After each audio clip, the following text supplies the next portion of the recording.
Hi, I'm Azzy, welcome to my channel. Using the ScanNCut, I'm going to show you how to use the various buttons on the object edit screen.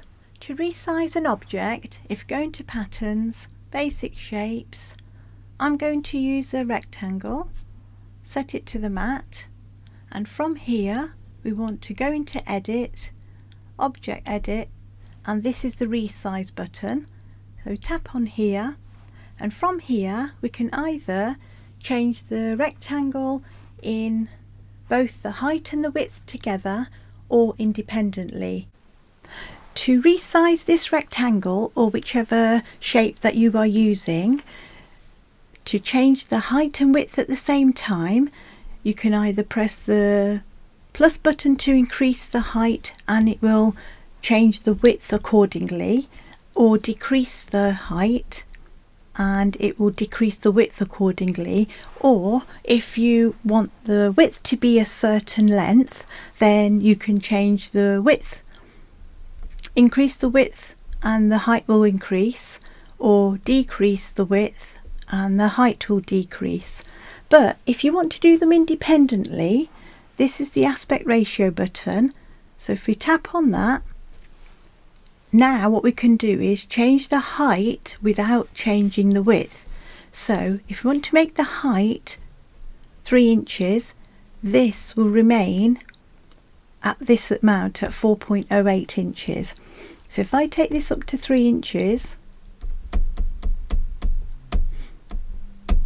we can see this has remained at the same width. Again, if I take it down to 2.5 inches, this will remain at the same width. So just to show you, that's at 2.5 inches, that stayed the same. And again the same for the width. If I make the width, let's say 4.2 inches, the height will stay at 2.5 inches. And if I decrease the width to 3.5 inches, the width will remain, sorry, the height will remain at 2.5 inches. So I take this down to 3.5.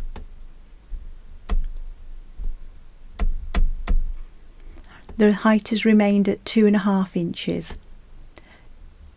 and that's because the aspect ratio button is off. Again, if we tap that, now if I want to change them both together, the height and width at the same time, if I want to make the height say 3 inches and the width will change accordingly, that can happen at the same time now that the aspect ratio button is back on. Take this up to 3. And this is moving at the same time.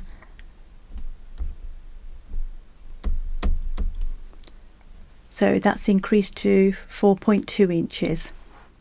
If you are somebody that uses percentages, it's exactly the same, except for press the percentage button so that it changes the height and width into percentages. So now if you want to decrease that or increase it by say 20%, the width will also increase accordingly. So if I take this up by, say if I take this up to 130,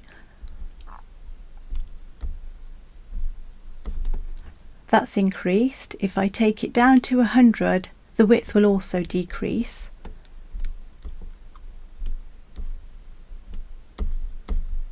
And again, same with the width. So if I want to take the width up to 150, that will increase.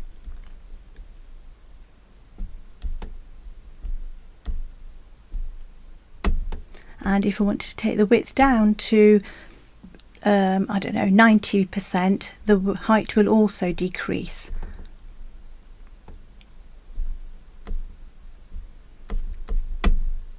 And again, same with the aspect ratio. So if you take the aspect ratio off, now you can change them independently. So I can make the height 100% and the width will remain at 90%.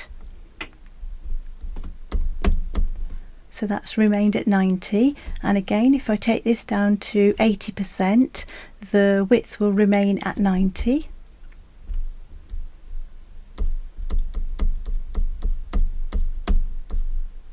Again, if I take the width up to 120%, the height will remain at 80.